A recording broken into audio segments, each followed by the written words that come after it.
ఈ నది యొక్క విపుల ధీర గంభీర జలరాశి భూతలంపై గల పాప తాప సంకటాలను దూరం చేస్తుంది.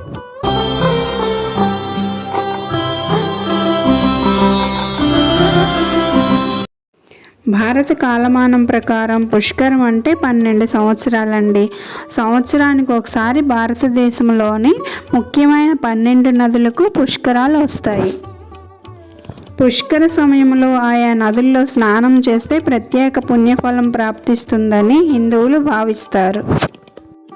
గ్రహ రూపంలో ఉన్న దేవగురు బృహస్పతి మేషరాశి మొదలు మీనరాశి వరకు మొత్తం 12 రాశుల్లోనూ ఒక్కొక్క రాశిలో ఒక్కొక్క సంవత్సరం పాటు ఉంటాడు. ఒక్కొక్క రాశిలోనూ ప్రవేశించినప్పుడు ఆయా రాశులకు సంబంధించిన నదులకు పుష్కరాలు వస్తాయి. బృహస్పతి ఆయా రాశుల్లో ఉన్నంత కాలము ఆ నది పుష్కరంలో ఉన్నట్టే. కనుక పుష్కర కాలంలో నదీ స్నానం పుణ్యప్రదమని పురాణాలు చెబుతున్నాయి. పుష్కర కాలము సాధారణంగా 1 సంవత్సర కాలం ఉంటుంది.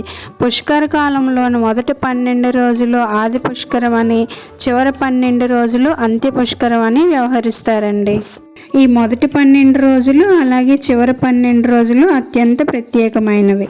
ఇప్పుడు మనం నర్మదా పుష్కరాల గురించి తెలుసుకుందాము. దేవగురు బృహస్పతి వృషభ రాశిలో ప్రవేశించిన కారణంగా నర్మదా నదికి పుష్కరాలు వస్తాయండి. ఈ సంవత్సరము అంటే 2024 మే నెల 1వ తేదీన చైత్ర బహుళ అష్టమి బుధవారం 1 గంటకు మొదలయ్యి మే నెల 12వ తేదీ ఆదివారము ముగుస్తాయండి.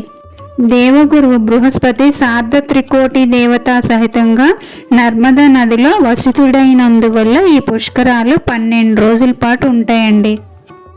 ఈ 12 రోజులు స్నాన జప తపాలు అత్యంత పుణ్యప్రదమైనవని శాస్త్రవాక్యము.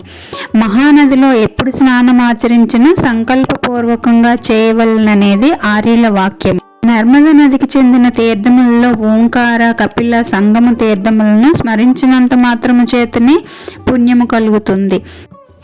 ముఖ్యంగా ఈ శ్లోకాన్ని గమనించినట్లయితే గంగేచ యమునేచైవ గోదావరి సరస్వతి నర్మదా సింధు కావేరి జలేస్మిన్ సన్నిధం కురు అంటారు. యాక్చువల్లీ మనకి 12 నదులు ఉన్నప్పటికీ ఈ 7 నదులు పుణ్య నదులుగా భావిస్తారు. అందుకే స్నానం చేసినప్పుడు ఈ శ్లోకాన్ని పఠిస్తారు. ఈ శ్లోకంలో నర్మద ఉంది కాబట్టి ఈ నదిని పుణ్య నదిగా భావిస్తారు. ఇప్పుడు మనం నర్మదా పుట్టుక గురించి తెలుసుకుందాము. ఈ నర్మదా నది కూడా గంగా నదిలాగే దివి నుంచి భూమికి దిగి వచ్చింది. నర్మదా నది మధ్యప్రదేశ్లోని అనుపూర్ జిల్లాలోని అమర్కంటక్లో నర్మద కుండ్ ద్వారా జన్మించింది.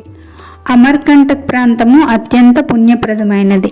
దేవదానవులు, గంధర్వులు, ఋషులు, మునులు నర్మదా నది స్నానం ఆచరించి తీరమున తపమాచరించినట్లు పురాణాల ద్వారా తెలుస్తుంది.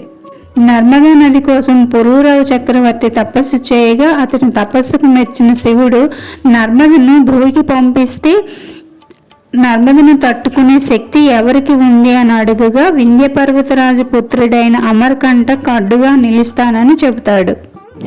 దివి నుంచి భూకి వచ్చిన నర్మదను తన చేతులతో తాకి తన పితృదేవతలకు తర్పణాలు చేసి స్వర్గప్రాప్తిని పొందాడట పురూరవ చక్రవర్తి. మధ్యప్రదేశ్లోని వింధ్యాచల పర్వత పరిసర ప్రాంతాల్లో ఉన్న లోకమాత నర్మద ప్రత్యేకత ఏమిటనగా మిగతా నదులన్నీ తూర్పుగా ప్రవహించి హిందూ మహాసముద్రంలో కలుస్తాయి. కానీ నర్మద మాత్రం పశ్చిమ వాహినిగా ప్రవహించి అరేబియాలో కలుస్తుంది. ఈ నది యొక్క విపుల ధీర గంభీర జలరాశి భూతలంపై గల పాప తాప సంకటాలను దూరం చేస్తుంది. కొండల మీద నుండి కలకలారావంతో జలజలా పారే నర్మదను రేవా అని పిలుస్తారు. ఈ ప్రవాహంలో నున్నటి గుండ్రని రాళ్లను బాణలింగాలు అంటారు. నర్మదలోని కంకర రాళ్లను కూడా ఉత్తేజ శంకరులని భక్తజనులు భావిస్తారు. అందుకని నర్మదను శాంకరి అని కూడా పిలుస్తారు. ఇప్పుడు మనం కొన్ని ముఖ్యమైన పుష్కర ఘాట్లను గురించి తెలుసుకుందాం. అమర్కంటక్, జబల్పూర్, ఓంకారేశ్వర్, మహేశ్వర్, నర్మదాపురం ఇవి ముఖ్యమైన స్నానఘట్టాలు. ఇవి కాక బద్ని, దిండోరి, మాందాత, నర్సింగ్పూర్, హర్దా, సినోర్, దాబోయి, ధర్మపురి ఇక్కడ కూడా మనం పుష్కర స్నానాలు చేయవచ్చును. ఇదే ట్రిప్లో ఉజ్జయిన్ మహాకాళేశ్వర జ్యోతిర్లింగము, అలాగే ఓంకారేశ్వర జ్యోతిర్లింగము, ఇంకో 2 శక్తిపీఠాలను కూడా ఏ విధంగా దర్శనం చేసుకోవచ్చు అనే వీడియో ఫుల్ డీటెయిల్స్తో పెట్టానండి. మొత్తం ట్రిప్ని ఏ విధంగా ప్లాన్ చేసుకోవాలి అని తెలుసుకోవాలనుకునే వాళ్ళు ఆ వీడియో ఒకసారి చూసేయండి. వీడియో ఎలా ఉందో కమెంట్ చేసి చెప్పండి. నచ్చితే లైక్ చేసి షేర్ చేయండి. సబ్స్క్రైబ్ చేసుకోవడం మర్చిపోకండి.